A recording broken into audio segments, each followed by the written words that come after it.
Bam. This is my template. Little shortcut for y'all. F9 to go to the mixer. F5 to go back to your playlist. This is the mixer on my template, and this is the playlist. So I'm gonna go ahead and build this template and explain what each of these layers is for and how I have it routed in the mixer. Brian also uses a similar template. Everyone who's part of our like collective builds their own template just so it's pretty fire. It's pretty fire that everyone builds their own and like has like one. You know, everyone has different preferences. So let's start with a clean project. So I'm going to use these first 10 tracks. I'll go ahead and drag down to select these first 10. I'll right click on the first track, click T for track mode, A to route them to an audio track, and then I'll click the first open track and it will automatically route all these to the mixer. Just like that. First, I'm going to go ahead and rename these and color them so we know exactly what they're doing. Hit F2 to rename whatever you have selected. This one's going to be my instrumental track. So wherever your beat or your background track goes. These first two are going to be tracking layers. I'll abbreviate it TRK for tracking. And I'm just going to color these both blue. And then these are going to be my left and right vocal double layers. And I go ahead and set these up as I can't really name them. I'm going to have to name them individually. So I'll go ahead and color them a little bit different blue than the first one. But these are going to be underneath these layers in the mix, panned hard left and hard right to add some space, add some stereo feel to my vocal. What are you doing to select multiple at the same time? You don't hold any key. You just drag, click and drag. Yep, click and drag on these little boxes and you can select multiple playlist tracks. Epic. These are going to be my background tracking layers. This track right here is going to be my left 1. This is going to be left 2. This is going to be right 1. This is going to be right 2.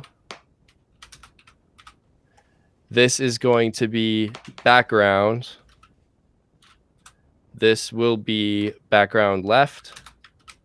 And this will be background right. And this is really for like people who are trying to do a lot of layers within the vocals. Like, so if you're doing just like a simple rap vocal, you might have just like these 3. Like you'd have 2 main tracking layers so that if you want to do any lines that overlap, you can have them on separate tracking. Auto-tune won't tweak.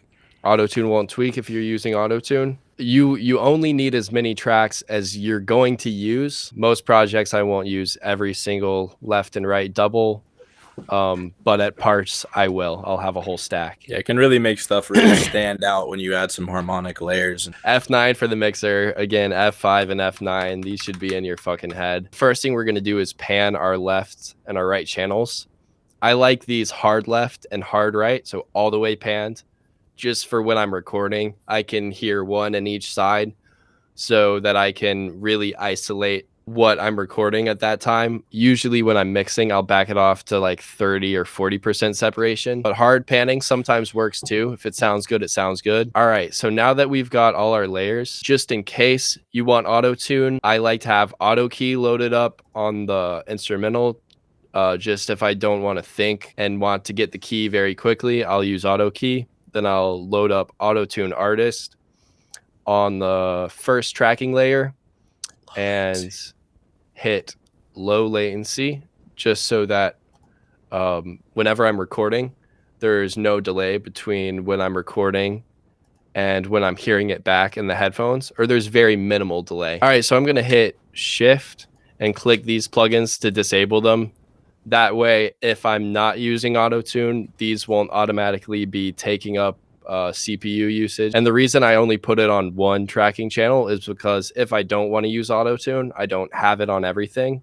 And also, once I get the settings dialed in from this first one, say I put it on 5, like really fast speed, then I will click Save Preset As and copy the plugin over, and it will save the settings that I've set on the first auto-tune. So the next step is I'm going to name a couple channels for my lead vocal bus and my background vocal bus. That's just so I can apply different effects to my lead vocals than to my background vocals. And then my next bus is going to be all vocals. And then I'm going to make this red because it looked cool last time. The reason I made these buses is so that I can send all my lead vocal layers, which would be these, to one bus, and then my background layers to this other bus before they come together in the all vocals bus. So the way I'm going to do that is hold control, select these first 6 layers that are my lead vocals, right click this send, and click route to this track only. So that changed all these layers from going directly to the master to going to this bus. And I'm going to do the same thing with these 3 layers, control and drag to select these 3. Right click the send on background vocals and route to this track only. Now all the leads go to this lead bus, all the backgrounds go to this bus. And I'm going to do one more route where I hold control, select these 2, and go to all vocals and click route to this track only. So now we've got lead vocal goes to the lead bus along with all these others, and then lead vocals goes to all vocals. All the background layers go to the background bus, and then the background bus goes to all vocals as well. So everything culminates here except the instrumental. And the reason I like doing that is so that I can affect the lead vocals differently than the background vocals. A typical effect I will use is an EQ on the background vocals. My go-to is TDR Nova for quick, just like utility adjustments. I would cut some low end on the backgrounds just to bring the lead vocals forward. Obviously do that to taste after you've recorded. All right, so this is my template. This is what it looks like. You drag your instrumental in, you go here, find the key of it, and then turn on auto tune if you're going to tune your vocal.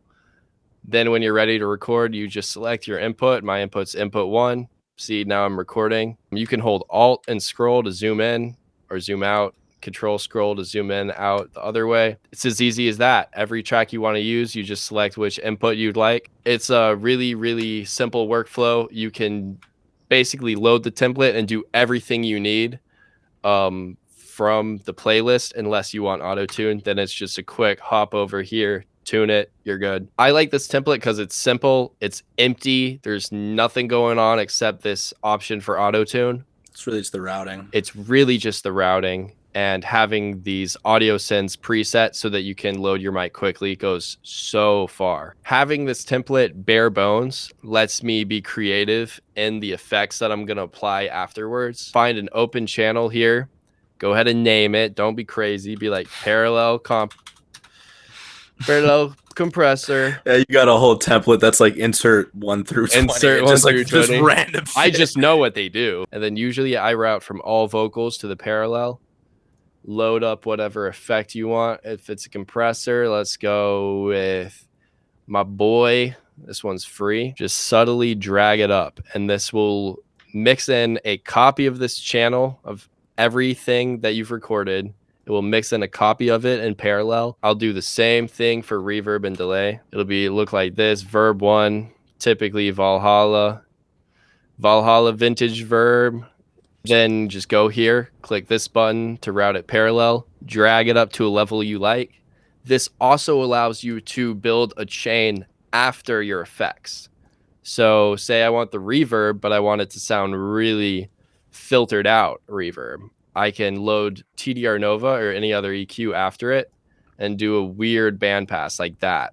And the reverb's going to sound completely different. Compressor on the reverb chain works really nice. Compressor on the reverb also chain. Saturation. If you I haven't thought about that. Oh, dude, the reverb, yeah, saturated reverb send will work wonders. Parallel sends are awesome because you can build a whole custom chain. It helped me a lot to visually watch people mix a vocal and see what they're doing with each individual plugin and kind of explaining each plugin. Because the first step is having the template. The second step is like getting your plugins in there and figuring out how to dial them. When you're ready to save your template, go to File, Save as Template, give it a little name, and then when you go to open a new project, it will appear here. You go File, New from Template, and it will be in this list, ready. Fruity. Load it up quick. All you need to do is drag in your beat, and you're ready to go.